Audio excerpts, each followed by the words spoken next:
Blé Goudé qui est traître.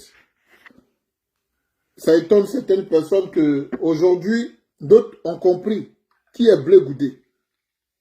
Mais on va parler de Blé Goudé. On va parler de Blé Goudé.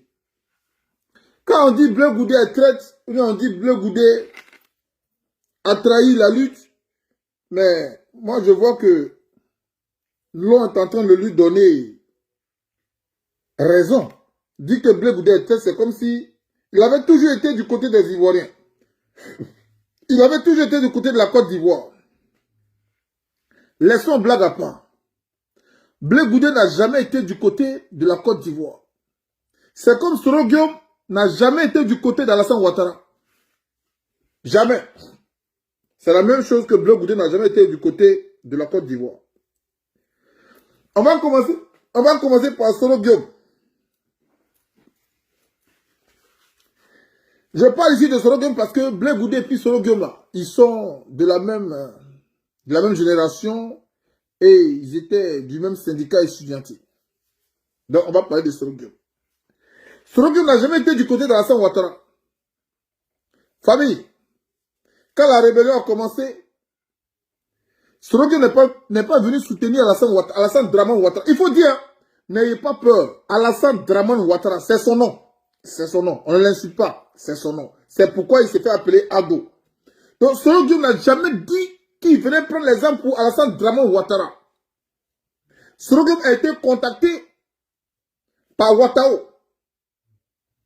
Il a été contacté par Ouattao. Ouattao qui l'a conduit vers IB. Cette rébellion qui se préparait depuis le Burkina Faso. Soro Guillaume a été candidat pour faire passer le message de la rébellion. Raison pour laquelle on l'appelait le porte-parole de MPCI. MPCI, là, c'est le mouvement des rebelles. On n'a jamais dit que Soro Guillaume était le fondateur du MPCI. Le président du MPCI, on n'a jamais dit ça. On dit porte-parole, mais pour être porte-parole, il faudrait que ce qui va t'amener à parler existe. Ce qui va t'amener à commissionner existe. Parce que ce qui n'existe pas peut-être va t'amener à parler. Il faut que ce qui va t'amener à parler existe. Voilà comment on dit Soro Guillaume est le porte-parole de la rébellion. Mais c'est parce que la rébellion existe. C'est pourquoi ils ont pris un porte-parole. Celui-là qui est chargé de faire connaître la position, sinon les revendications de la rébellion. Soro Guillaume n'a jamais dit qu'il est propriétaire de MPC. Soro Guillaume n'a jamais dit ça. Donc Soro Guillaume n'a jamais été garant de la création de cette rébellion. Il a été porte-parole. Alors, Soro Guillaume porte-parole, pour réussir à convaincre Soro Guillaume, pour qu'il continue d'être le porte-parole, parce que parmi eux là, beaucoup sont allés derrière l'école. Ceux qui se sont assis en classe, ça n'était pas beaucoup. Donc, ceux-là même qui étaient les gens qu'on peut dire qu'ils ont au moins pris bic et puis cahier, et puis crayon, et puis, la craie, et puis ardoise là. Il y avait Soro Guillaume dedans. Il y avait IB dedans. Et vous allez remarquer que tous ces gens-là qui savaient lire et écrire, ce sont ces personnes-là qui ont été contactées pour être à l'avant de cette rébellion. Donc, en arrière, il n'y avait que des dozos, des nombres, des péchés, des bozos.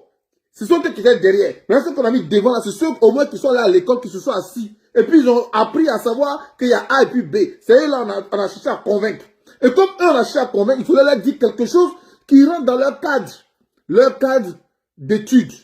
Et le cadre d'études de IB, c'était que pendant cette rébellion là, s'il y avait gain de cause, lui IB sera le président et il va faire ce qu'on appelle une transition. C'est-à-dire, Gbagbo étant président, on devrait enlever Gbagbo et IB serait le président par intérim, sinon de transit. Sinon, ce serait celui-là qui va conduire la transition. Donc IB, on lui a fait connaître sa place de leader à la tête du pays. Donc il a accepté de prendre les armes. Quant à Soro Guillaume, c'était dit qu'il allait avoir un poste ministériel. Quelqu'un qui n'a même pas eu, je ne sais pas si on va dire BPC ou on va dire encore bac, mais en tout cas il était étudiant. Si on passe BPC pour avoir bac pour être étudiant, ça c'est son affaire. Mais en tout cas c'est comme ça. Donc il était étudiant. Donc celui-là, On lui a dit que comme toi, tu n'as pas eu même CP, tu n'as pas eu même BP, c'est bon. S'il est étudiant, on va dire qu'il a traversé tout ça. Parce que quelqu'un qui est étudiant, normalement, tu dois savoir que c'est à la fin de tes études que tu es promu et que tu cherches du travail avec ton diplôme. Mais toutefois que tu as décidé d'être porte-parole de ceux-là qui prennent les armes, donc on ne va pas dire que tu as eu BPC parce que tu sais ce que ça veut dire que les armes. Tu sais ce que ça veut dire qu'une rébellion. Une rébellion sont les gens qui défient l'autorité. Et si toi tu dis que tu es allé à l'école et que tu connais la définition du mot rébellion et que tu as décidé d'être le porte-parole, donc on ne va pas dire que tu as eu CP. On ne va pas dire que tu as eu bac. On va dire que tu as traversé tout ça. Et que tu dis que tu es étudiant. Donc comme tu dis que tu es étudiant, on dit bon, puisque tu n'as pas eu le niveau qu'il fallait, donc qu'est-ce qu'on va faire? On va te donner un poste ministériel. Donc, ils ont utilisé ces personnes-là qui sont allées s'asseoir sur le banc pour faire 1, 2, 3. On les a utilisés pour les mettre devant. Maintenant, les nombreux qui étaient derrière là, les bozos là, les dozons là, qui étaient derrière, on leur a promis caporal, commandant. C'est pourquoi même quand ils arrivent, oui mon caporal, ils ne savaient même pas ce que ça veut dire caporal. Oui mon sergent, ils ne savaient pas ce que ça veut dire sergent. Mais en tout cas, on leur a dit que sergent là, c'est grade. Caporal là, c'est grade. Commandant là, c'est grade. Donc après même, ils ont commencé à s'appeler commandant. Parce qu'ils ont vu que caporal, caporal c'est bon grade même. Bon, Dieu, moi, il m'appelle commandant. Ils ont commencé à se donner des titres. Je suis commandant. Donc, eux, là, on les a promis caporal, commandant, agent, adjudant, chef, etc. Donc, eux qui étaient derrière, là, c'est ce qu'on les a promis. Donc, voilà comment Soro Guillaume va être le porte-parole de cette rébellion-là, d'où il cherchait un titre. Donc, lui, il a parlé pour un titre qu'il voulait. La preuve en est qu'il dit Ouattara n'a pas tenu ses promesses. Ouattara n'a jamais tenu ses promesses. Et lui, Soro Guillaume, il regrette. Parce que Ouattara l'a trompé. Sinon, Soro Guillaume ne regrette pas parce que les hommes sont morts. Il regrette parce que Ouattara l'a trompé. Il a tué, pas qu'il a tué, il a accepté d'être le porte-parole de ceux qui ont tué pour que Ouattara le nomme. Mais, effectivement, Ouattara l'a nommé, mais pour un laps de temps. Donc, Soro Guillaume n'a jamais été le défenseur de l'Alassane Ouattara. Celui qui dit ça, il a menti. Maintenant, parlons de Blé Goudé.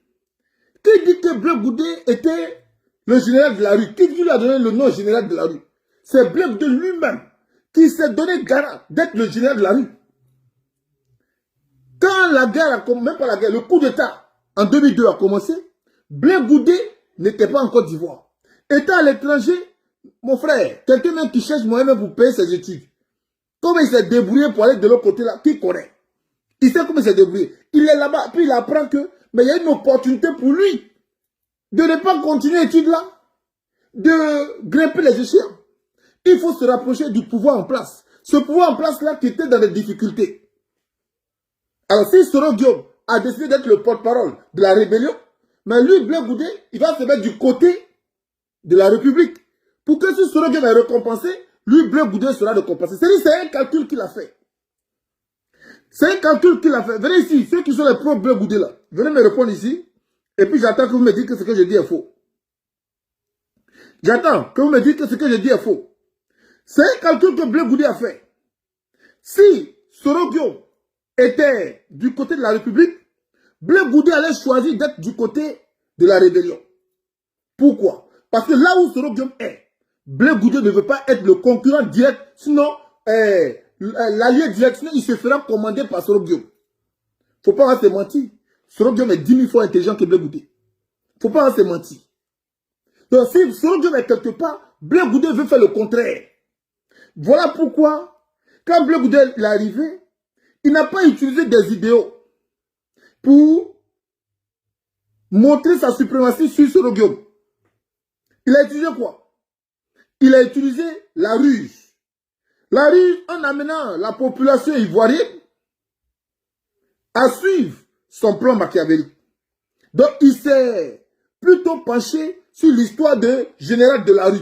Parce qu'il savait que la population voulait en découdre. Donc si la population veut en découdre, quand on dit on veut en découdre contre qui? Ceux qui sont venus agresser. Donc il s'est appuyé sur la volonté de la population qui voulait en découdre pour se faire passer pour le général de la rue.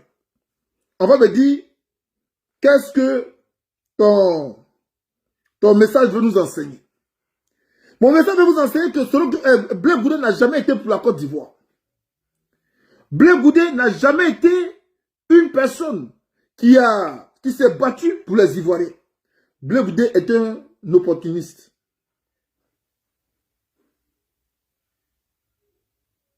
Blé Goudé est un opportuniste. Alors, Étant un opportuniste, c'est quoi on appelle opportuniste? Quelqu'un qui se saisit d'une opportunité à ses fins.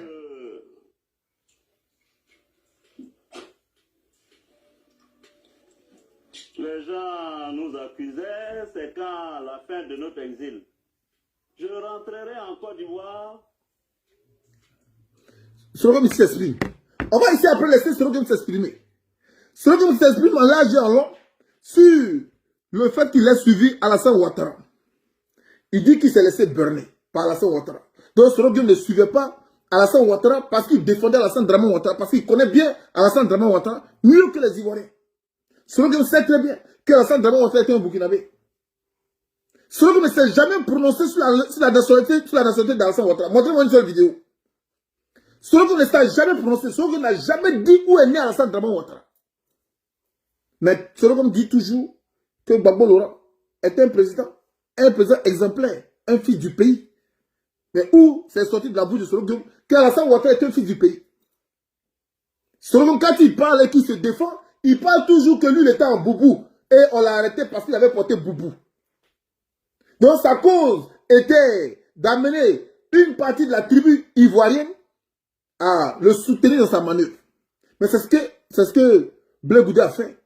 Blé Goudé a mené cette partie ivoirienne qui voulait en découdre à voir en lui le leader que attendaient les Ivoiriens. Mais c'est qu'il a fait Blé Goudé là. Même moi, je pouvais faire ça.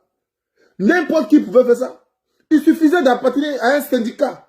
Et un syndicat qui est influent auprès de la population pour se porter garant de la voix de la population pour gagner ce à quoi il s'attend.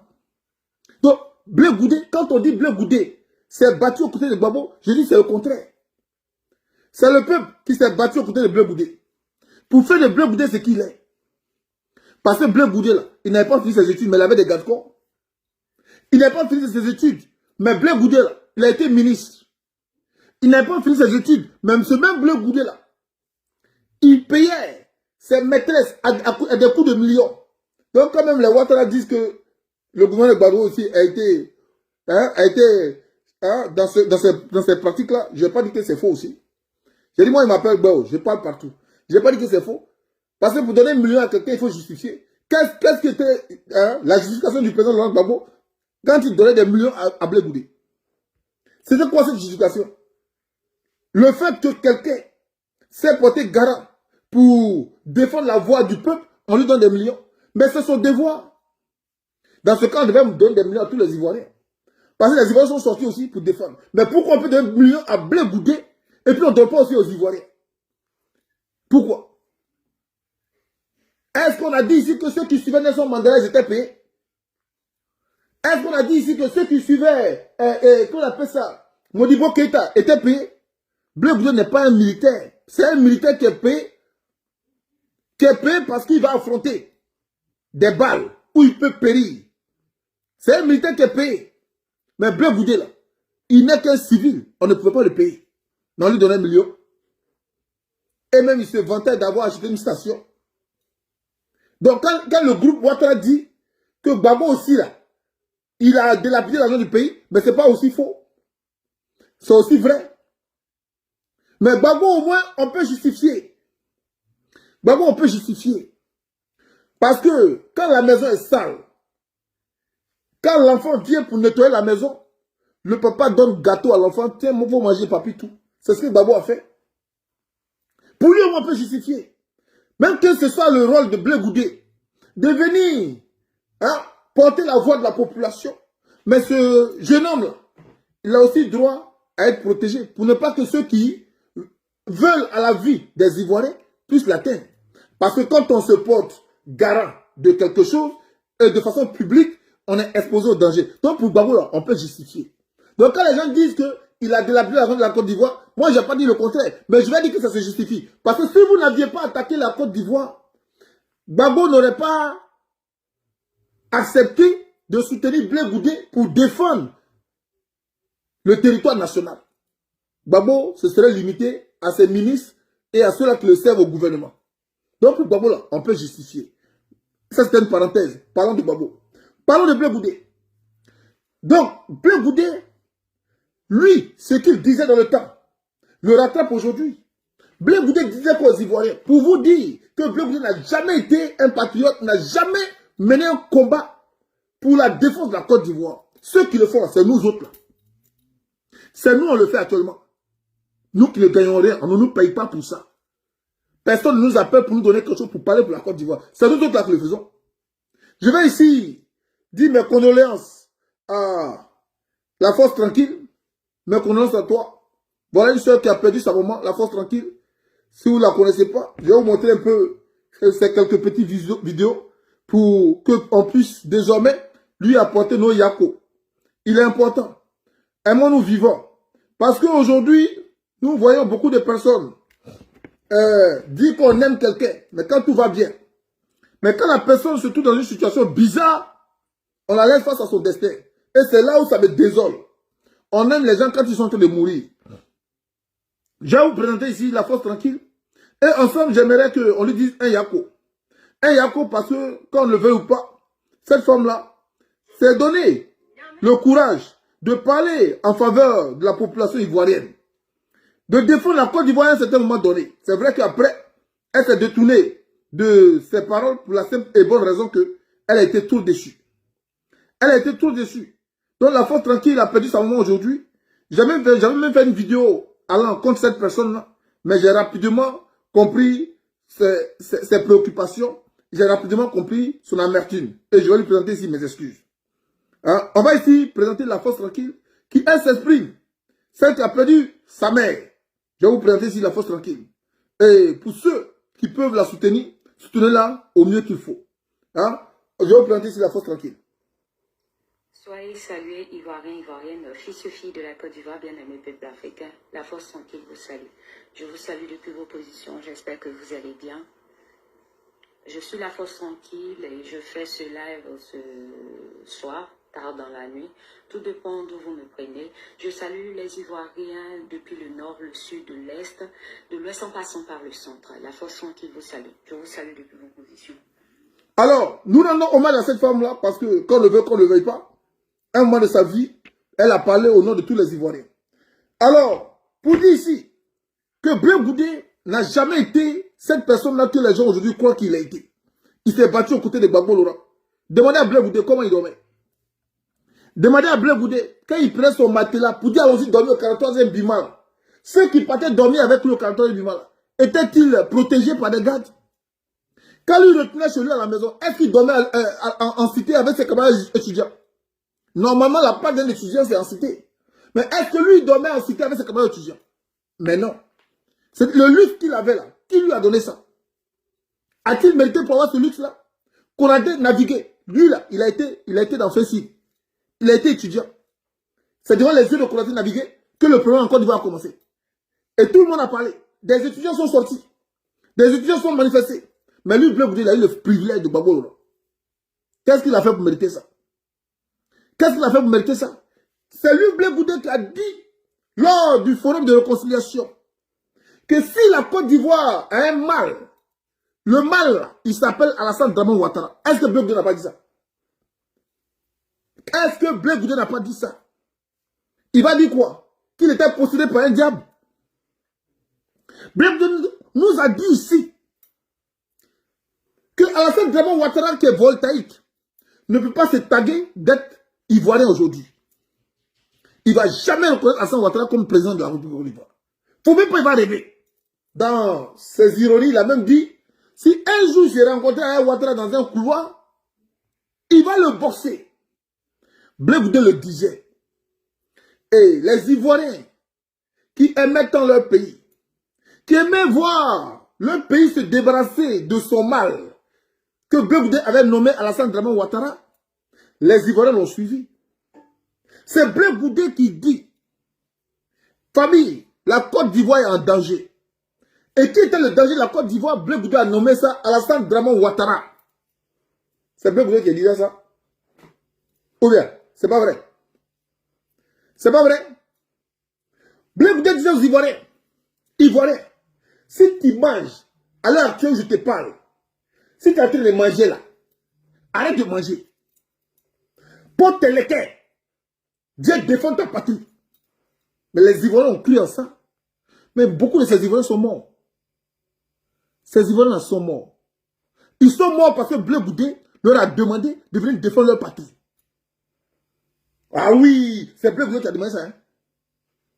Blé Goudé, il vient de l'école de Gbagbo Laurent. Donc, ce qui veut dire, ce que Gbagbo Laurent fait là, c'est ce que lui, Blé Goudé, doit copier. Blé Goudé, avant même que les hélicoptères arrivent sur le temps de Gbagbo Laurent, Blé Goudé a gagné temps. Il a fui. Il a fui, laissant derrière lui ses enfants qu'il a dit de venir défendre la patrie. Le général, il fuit. Celui-là qui devait donner des ordres, là, lui, il fuit, il laisse les enfants des gens à la mort. Ces enfants sont morts par milliers. Mais Gbagbo Laurent, il est resté en Côte d'Ivoire.